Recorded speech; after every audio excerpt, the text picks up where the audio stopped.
Hello, good morning dear students. So narito muli tayo sa ating channel para matuto ng mga kaalaman sa mathematics.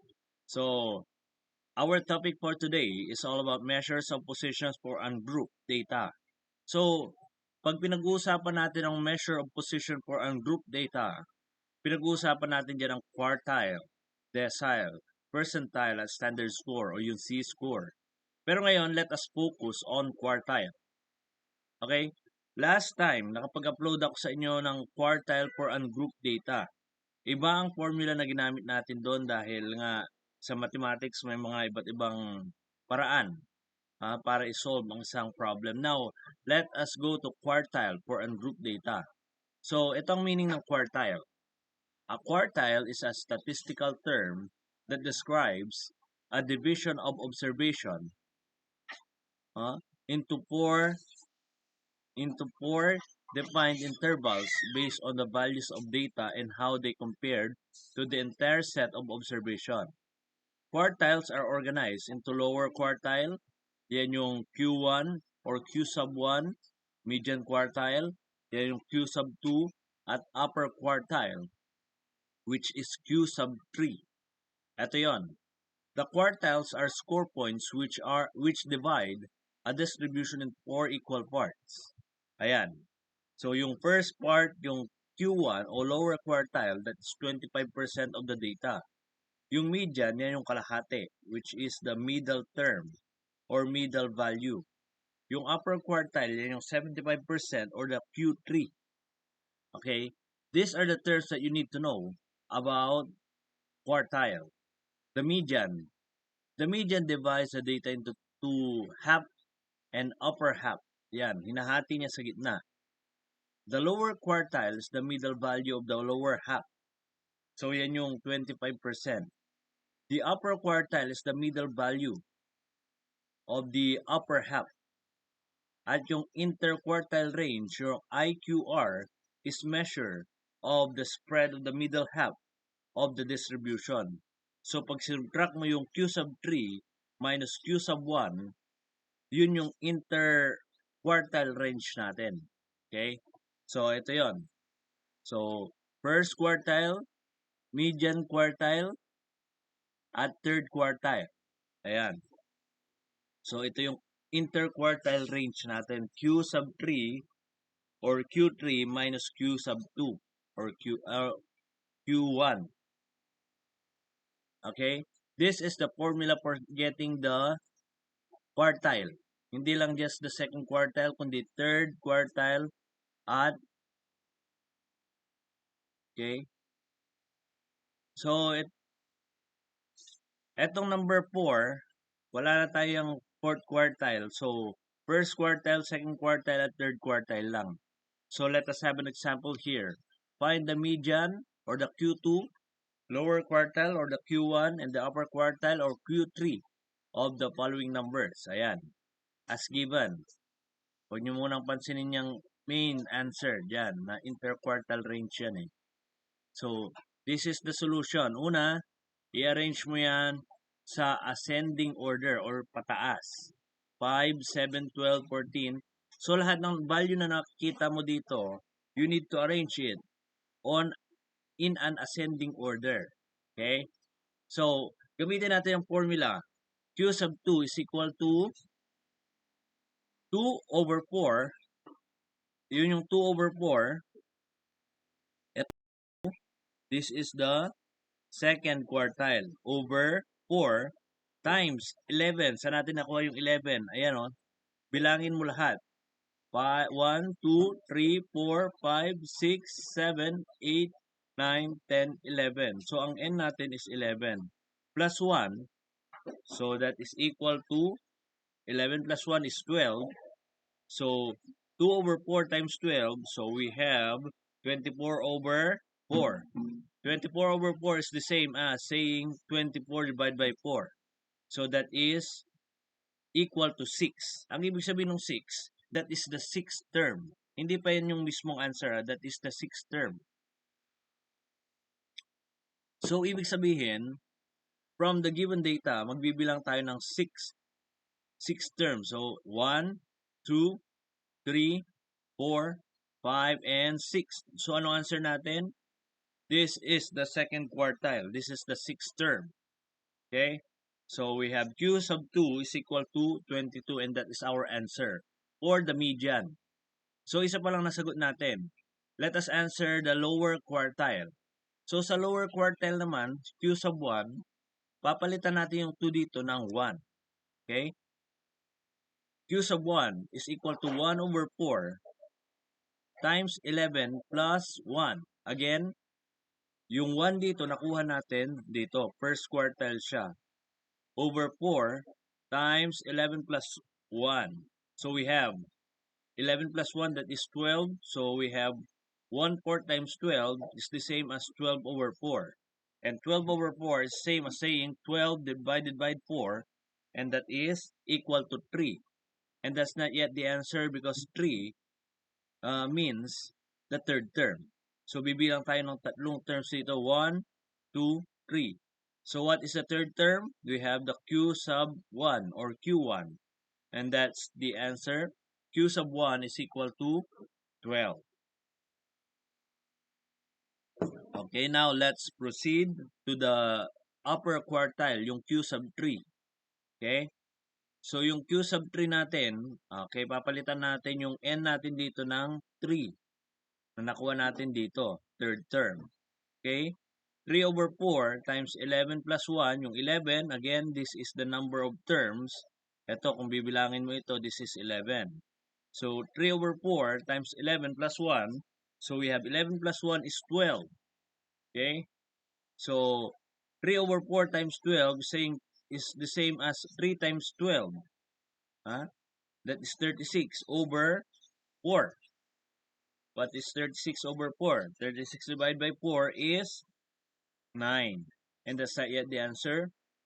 Kasi yung 9, yan yung 9th term. So, bibilang tayo ng 9 from the given data. 1, 2, 3, 4, 5, 6, 7, 8, and 9. So, what is our 9th term? So, we have 36. Oh, that's our answer. Q sub 3 is equal to 36. Okay? So, now we got the answer.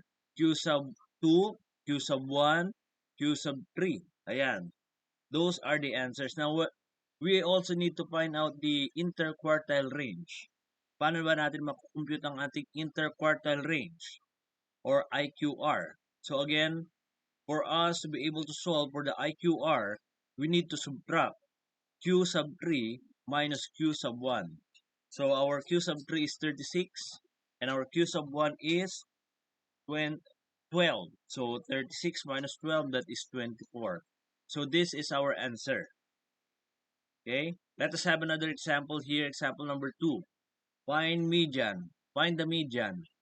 Lower quartile, upper quartile, and interquartile range of the following numbers.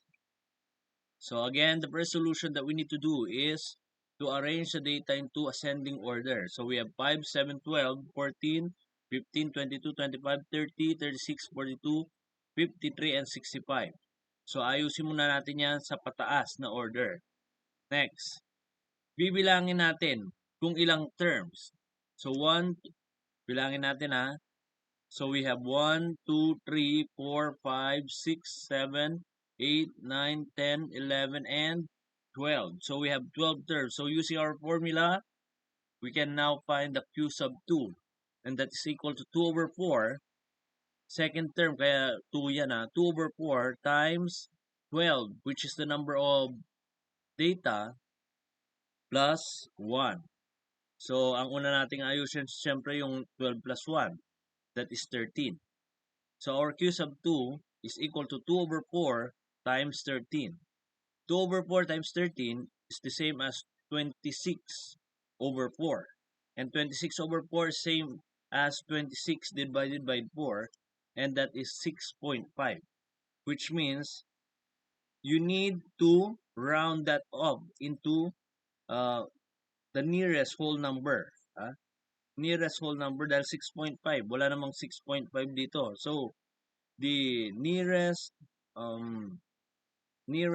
whole number is the 7th term. So, 7.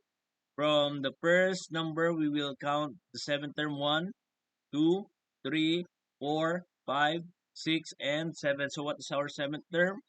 That is equal to 25. So therefore, our q sub 2 is equal to 25. So we now we need now to look for the value of the lower quartile or the q sub 1. Okay? Papalitan lang natin yung 2 from the formula ng 1. So we have q sub 1 is equal to 1/4 times 12 plus 1. Yung 12 again is the number of data. Okay? So therefore, we need to simplify 12 plus 1. That is 13. And 1/4 times 13 is the same as 13 over 4. 13 divided by 4, that is equal to 3.25. Again, this is not a whole number, so we need to round this number into the nearest whole number. So, q sub 1 is equal to third term. Kasi ang whole term nito, if we round this off, that is equal to 3. So, what's the third term? 1, 2, 3. So, our third term is equal to 12. So, that is our answer for the q sub 1, 12. Now, we need to look for the third quartile. Third quartile, okay? So, that is equal to 3 over 4 plus 12 plus 1, or 3 over 4 times 12 plus 1. Again, nakuha natin tong 3 because that is the third term.